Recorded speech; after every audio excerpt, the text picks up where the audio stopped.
She walked in smiling, holding a cake that said, "Happy birthday to our family's biggest disappointment." And the worst part? Everyone laughed, like it was just another quirky family joke. "Hi, I'm Melissa." And that was the exact moment I realized my silence had been taken as permission for years. But I didn't cry. I didn't scream.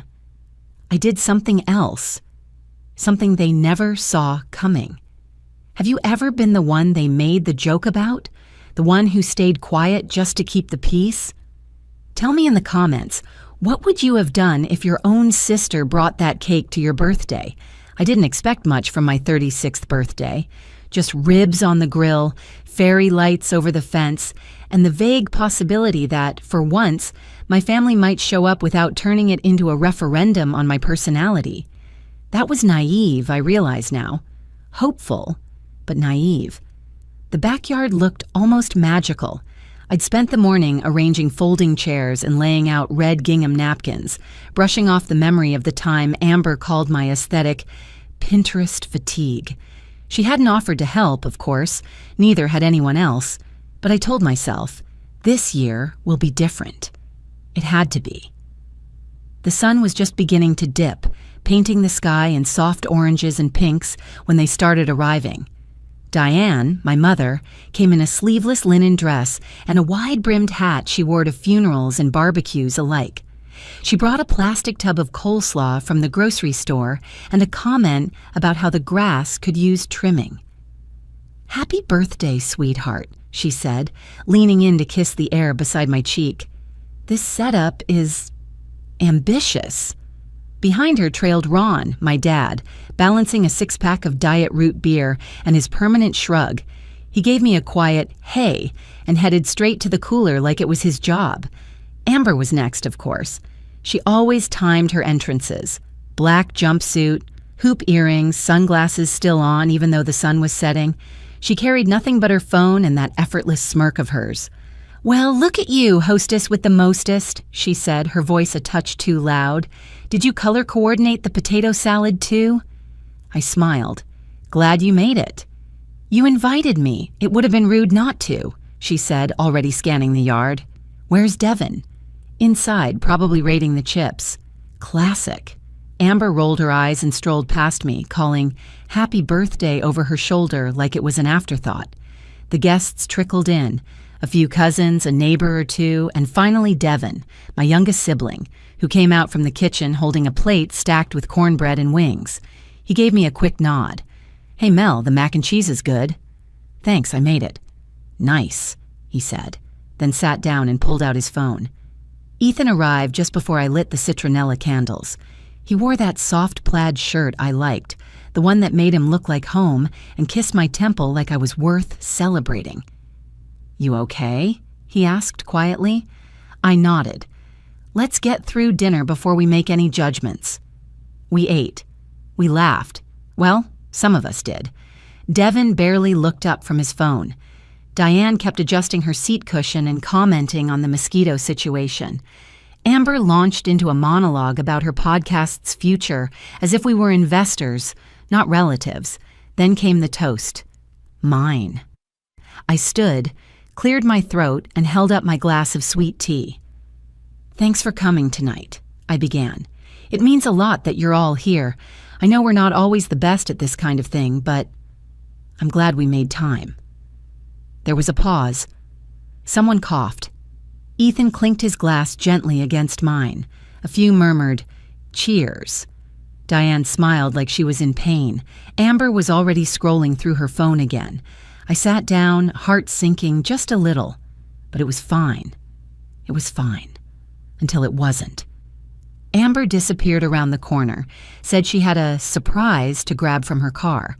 10 minutes later, she reappeared, walking behind a local bakery's delivery guy pushing a box on a cart. "Special delivery," she called out, beaming. Everyone turned as the man lifted the lid and revealed the cake. It was round, one tier, bright pink frosting with white piping around the edges, and across the top in bold white letters it read, "Happy birthday to our family's biggest disappointment." The backyard went silent, just for a second. Then Devin snorted. "Damn," he said, laughing. Diane chuckled, a hand half covering her mouth. "Oh, Amber." "What?" Amber shrugged, grinning wide. "It's a joke. Come on, Mel. You have to admit it's kind of funny." I didn't say a word. I didn't blink. I just stared at the cake. The way the frosting shimmered under the fairy lights. The way Amber waited, hungry for my reaction. So I smiled, not because it was funny, but because I knew that's what they expected. Because I'd learned long ago that the best way to avoid letting them win was to act like nothing ever touched me. Ethan reached for my hand under the table, gave it a gentle squeeze. I squeezed back. "I'll go get the knife," Diane said, already walking toward the kitchen. "We should cut it before the icing melts." "Should I blow out the candle first?" I asked, voice steady. Amber grinned. "Didn't think you'd want one, but hey, suit yourself." "I'll pass," I said. As plates were passed and cake was served like everything was fine, I excused myself, said I needed to check on the grill, even though we'd stopped cooking an hour ago. I walked into the kitchen, then down the hall and into the bathroom. I didn't cry. I didn't even sit. I stood there, hands on the cool porcelain sink, breathing through my nose. When I pulled out my phone, I opened the Notes app and typed 5 words. Disappointment cake. Add to list. Then I tucked the phone away and looked at myself in the mirror. Not sad, not angry, just done. Done pretending I didn't see it. Done pretending I didn't care. That was the moment I stopped making room for their jokes, because deep down, I knew. This cake wasn't the beginning of the problem. It was just the first time I'd stopped laughing with them. Every family has their inside jokes, the ones that only make sense to them, that sound cruel from the outside but are supposedly harmless when passed around the dinner table. Ours were dipped in sugar, baked into tradition, and served with a tight-lipped smile. After the cake, I went back outside. I smiled at Amber's joke. I let Diane cut and serve it. I even said thank you when someone handed me a slice, though I left it untouched on my plate. I moved through the party like a ghost, clinking glasses, making small talk, nodding at stories I wasn't really listening to. The sun had fully set now.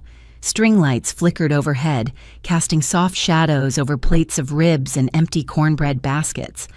The laughter around me sounded distant, like I was underwater. And maybe I was, drowning in a kind of silence only families can perfect. Devin plopped down next to me with a smirk, holding out a shiny gift bag. "Here," he said. "Group gift. Open it." I took it, fingers already stiff. The tissue paper was bright gold, crinkling as I reached inside. What I pulled out was thin, paperback, and glaring. Fix your personality before 40. The cover had a cartoon woman frowning into a mirror while the reflection smiled back, like a self-help guide for people who weren't trying hard enough to be palatable. I turned it over slowly, letting the cover face the table. "Thanks," I said. "It's funny, right?" Devin nudged my elbow. "We thought it'd get a laugh." Ethan didn't laugh. His eyes met mine, and I knew I wouldn't have to explain. Diane let out a light chuckle. "Oh, it's not serious, just one of those silly gag gifts." "Yeah," Amber chimed in, swiping through her phone. "Better than socks, right?" They laughed like they'd rehearsed it. I wondered if they had. I traced the edge of the book with my thumb. "You all chipped in?" I asked, voice calm. Devin nodded. "Figured you'd get the joke." "Sure," I said, placing the book next to my uneaten cake. Lacey was seated a few spots away, sipping her second mimosa. She leaned over during a lull in the conversation, her voice low. "Hey," she whispered, "I probably shouldn't show you this." She slid her phone beneath the table, screen tilted toward me. It was a screenshot of a group chat. The header, Family BBQ, Harper thread. My name was nowhere in the participant list. At the top was Devin's message. "Let's hope Melissa doesn't make this weird tonight." Amber had reacted with a laughing emoji. Diane's reply was a simple thumbs up. There were other comments, little jabs, passive sarcasm, nothing too sharp on its own. but together they painted a picture I knew too well. "They've been saying stuff like that since last week," Lacey murmured. "I thought it was just, venting." I nodded and handed the phone back without a word. My fingers curled around my napkin until I felt the fabric strain.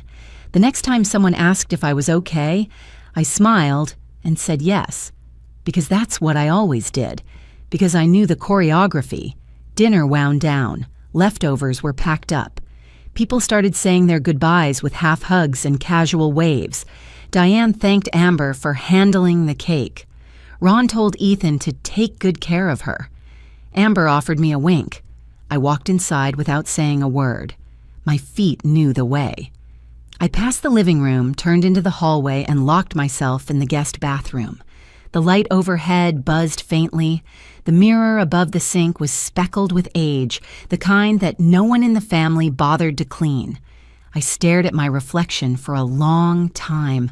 My eyes didn't water, my jaw didn't shake. But my chest, that familiar tightness had returned, the one I used to mistake for disappointment. "This is not love," I said aloud, and somehow hearing it said made it more real. I thought about my 16th birthday. I'd sent out invitations, made a playlist, even decorated the basement with glow-in-the-dark stars. Half the family bailed last minute because Devin had planned a camping trip with his friends and convinced everyone else to join.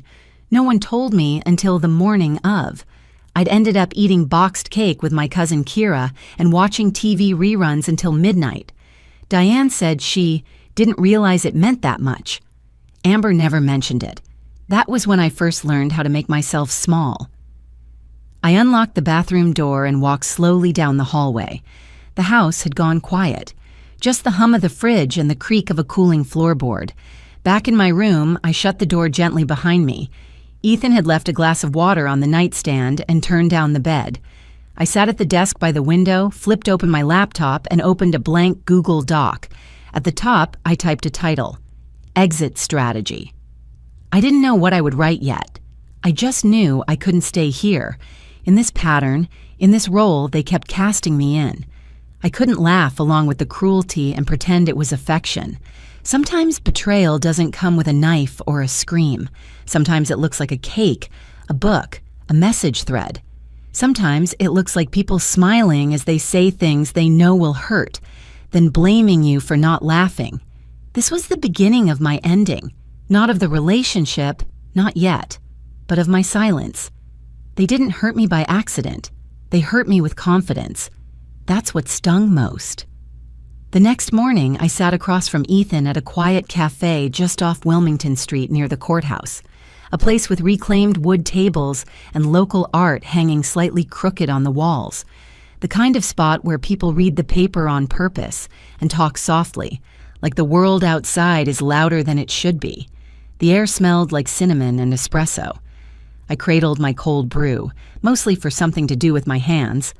Ethan stirred his coffee, his eyes fixed on mine. "How you sleeping?" he asked. "I'm not." I took a slow sip. "But I'm thinking clearly. That's new." We hadn't talked much the night before. After the cake, after the book, after the screenshot, Ethan knew not to push. He simply left the light on and sat beside me until I closed my laptop. Now, with the city humming faintly beyond the cafe windows, I opened my email and refreshed the inbox. There it was, Jess Nguyen. Subject: confirmed access attempt. I tapped the message open and read slowly. My assistant didn't bother softening it. Melissa, confirmed unauthorized login attempt. Time: 2:08 a.m., July 23rd.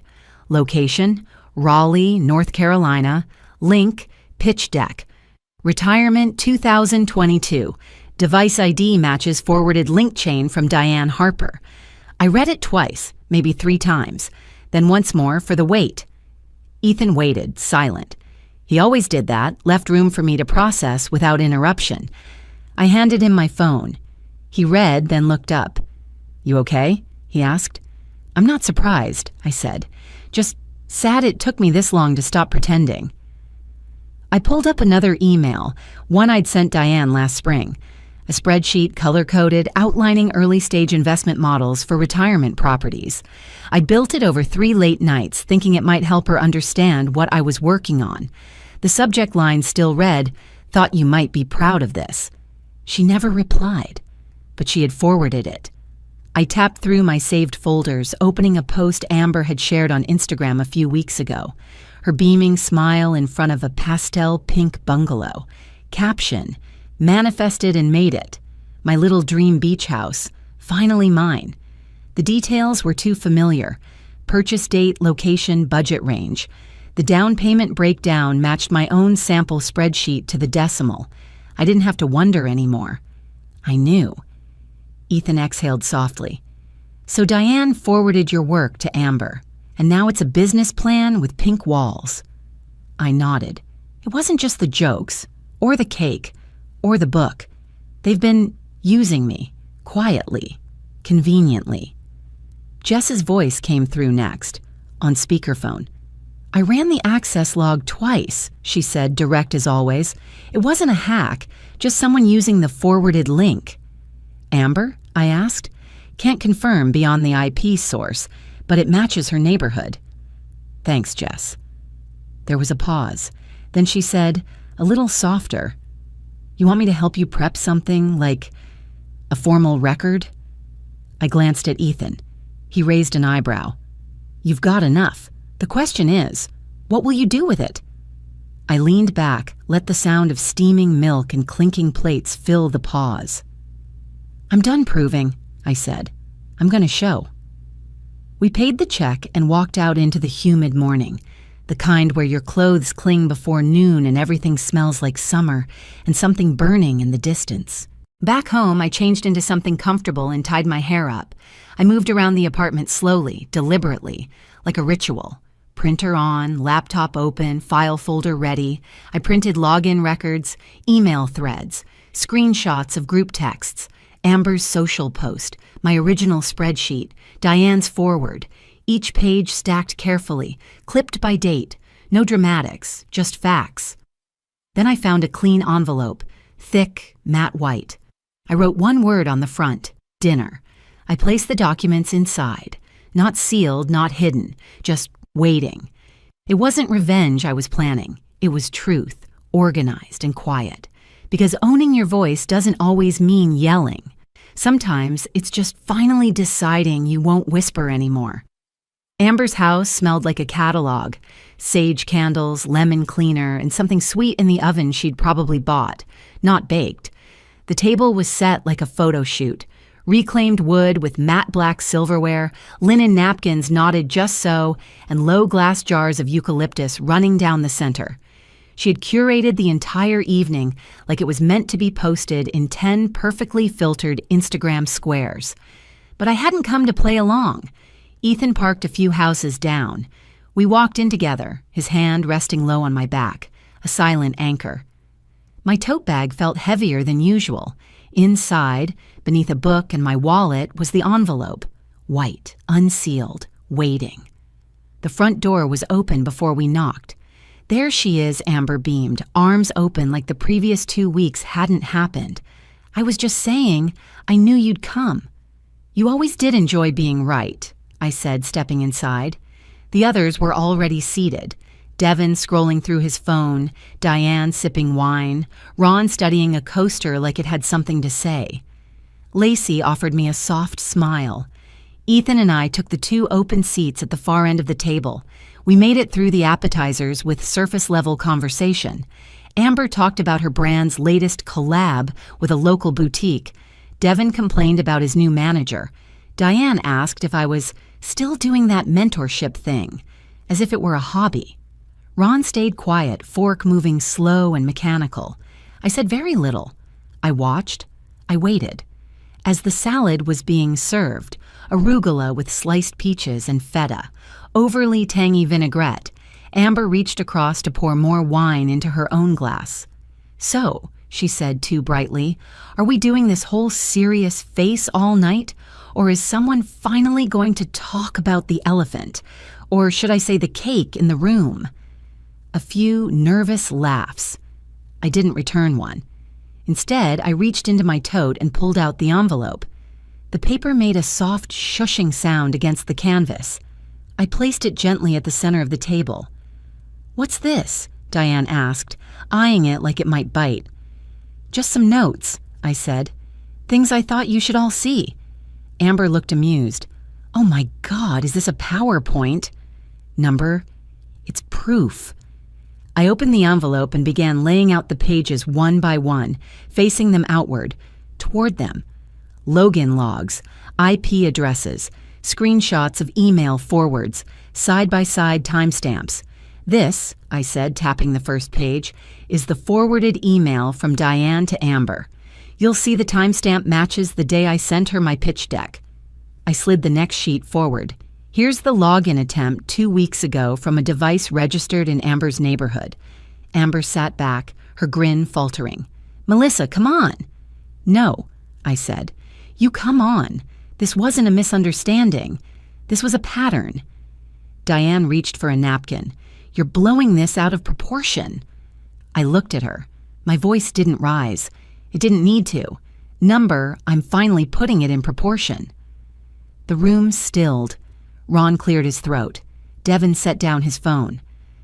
"I gave you access to my work," I continued, "my trust, not just once, not accidentally, over and over again, and you used it. You made jokes. You made business plans. You made me into a warning label." Amber opened her mouth, then closed it again. Her wine glass trembled slightly in her hand.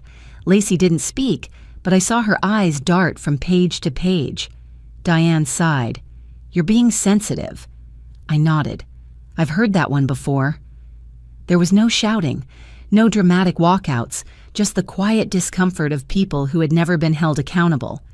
Ethan reached for my hand beneath the table. This time, I didn't squeeze back. I just stood. "You don't need to worry," I said, adjusting the strap of my bag. "I won't be back for Thanksgiving." Amber blinked. "Wait, what? You're serious? I've never been more." Ethan rose too, slow and steady. As we turned toward the door, I let my eyes sweep across the table one last time. Devin looked stunned. Diane looked annoyed. Ron looked relieved. Amber just looked exposed. The truth didn't explode like fireworks. It landed like snow, silent, soft, undeniable. Sometimes clarity doesn't come with volume, it comes with stillness. And tonight, stillness was all I had left to give them. I didn't write it to go viral. I wrote it to be free. It was early Sunday morning when I posted it. The apartment was still, a soft hush hanging in the air like the aftermath of a summer storm. Ethan was in the kitchen making coffee. The window above the sink was cracked open, and I could hear a bird outside repeating the same 2 notes like a mantra. I sat cross-legged on the couch, laptop open, cursor blinking against a blank status box. No names, no slander, just facts. I uploaded screenshots, time-stamped emails, a PDF of my pitch deck, the one Diane had forwarded without acknowledgement, a redacted version of Amber's Instagram caption about manifesting success, and then a photo, my original budgeting spreadsheet beside a mortgage summary from the county property database. No commentary, just the alignment.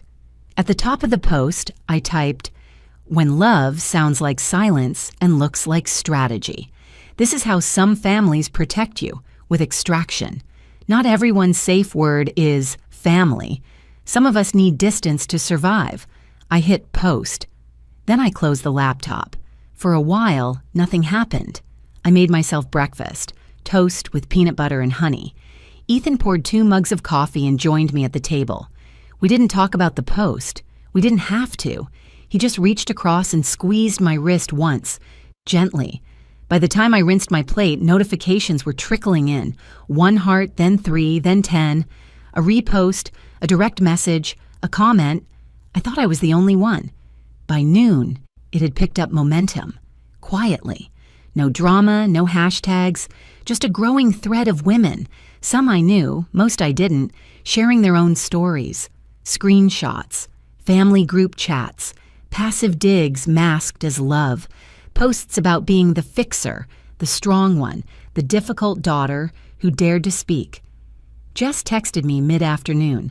"This is resonating. Should we prep a follow-up?" I typed back, "Already working on it."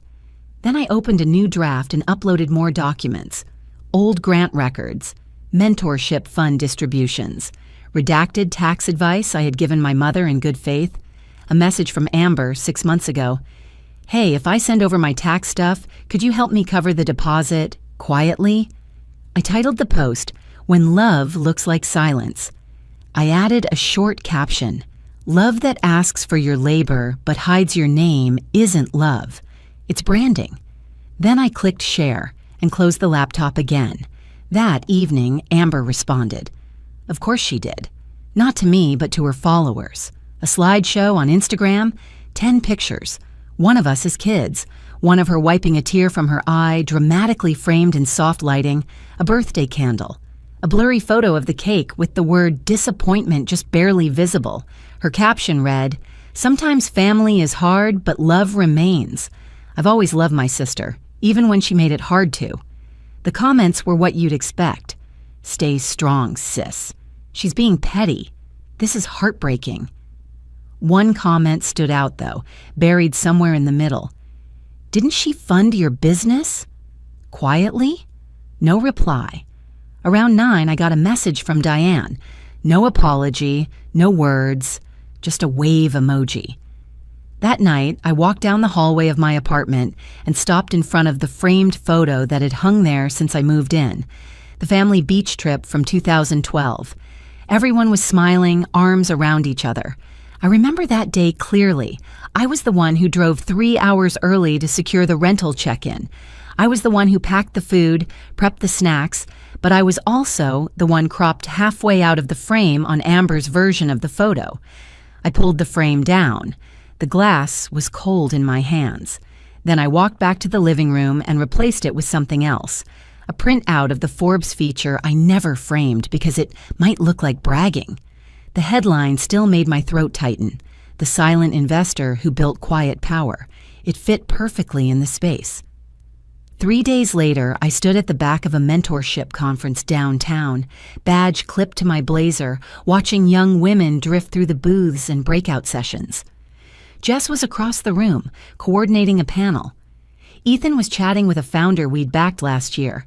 I was just watching, until a girl with curly hair and cautious eyes walked up to me. She smiled. "I read your post." I nodded, unsure what to say. She added, softer this time, "It helped me leave." I blinked. "From what?" I asked. She looked around, then met my eyes. From what they kept calling love. And then she turned and walked away. I didn't need revenge. I needed room to breathe. It was a cool morning in early September, the kind that made the whole world feel like it had just been washed clean. I'd left the curtains open the night before, and the light now slid in quietly, soft and golden, landing across the hardwood floors in long, warm lines. Outside, the city stirred gently. An occasional car, a jogger with a hoodie pulled tight, the whisper of a breeze catching the wind chimes on my neighbor's porch. Inside, it was quiet. No alerts, no pings, just stillness. The coffee pot clicked off just as I padded barefoot into the kitchen. I poured a mug, took a slow sip, and let the stillness wrap itself around me like a blanket I didn't know I'd been missing. My laptop sat open on the dining table, a blinking cursor waiting in the corner of an email draft. I'd been working on something that didn't need announcement or applause, just clarity. The update was simple, a new category within my mentorship fund, quietly titled Recovery Grants. It was small, private, and fully self-funded. No press release, no rollout, just a note. For those rebuilding after family dynamics that gaslighted their worth. This is not about burning bridges, it's about building exits. I hovered for a moment, then clicked, Save. The new page published instantly. A few minutes later, a message arrived in the fund's inbox. No subject line, just text. I walked away last night. From the house, from the manipulation. I'm not crazy. Thank you for reminding me I wasn't imagining it. I didn't reply. I just read it twice and saved it to a folder I'd created a few weeks ago, quiet thank yous. Then I closed the tab. Ethan came through the door just after 10, holding a brown paper bag that smelled like scallion pancakes and sesame oil. "Breakfast," he said, holding it up like an offering. I smiled. "You remembered." I always remember. We sat on the couch with our legs tucked under us and cartons balanced in our laps. The TV played some rerun we'd both seen a dozen times, the laugh track low, familiar. Neither of us said much. We didn't need to. Some mornings didn't require narrative, just presence. When we finished eating, I rinsed the dishes and returned to the living room. Ethan had drifted into a light nap, one arm behind his head, the other still resting where I'd been sitting. I picked up my journal, the one I hadn't opened since July. I flipped past pages scribbled with anger, half-drafted plans, and the bullet list that had started with disappointment cake. I found a blank page, dated it, and then I wrote slowly, "Peace isn't earned from others. It's built by boundaries, and the first one is silence, not from fear, but from no longer needing to explain." I closed the journal and set it down. Outside, Raleigh moved through its Sunday without urgency. The city wasn't watching. No one was waiting for my reaction, and that, I realized, was the gift. No more performance, no more apology. Just me, in a home I'd made mine, with a man who didn't need to fix me, and a life that didn't hinge on whether anyone else approved. There was no final text from Amber, no dramatic apology from Diane, no reversal from Devin. That chapter didn't end with reconciliation. It ended when I stopped trying to be the person they'd finally clap for. I stood by the window and let the breeze in. For the first time in a long, long while, I wasn't holding my breath. I used to believe that family meant endurance, that love meant staying silent. But now, I understand. Peace begins the moment you stop performing and start protecting your truth. Letting go of the roles others write for you isn't rebellion, it's self-respect. And sometimes, the kindest thing you can do for everyone involved is to step back quietly and let the silence speak for itself. In life, love should feel like safety, not a test. If this story made you think of your own journey, I hope you'll share what part of it stayed with you. And if you're still holding your breath for peace, just know it's okay to exhale.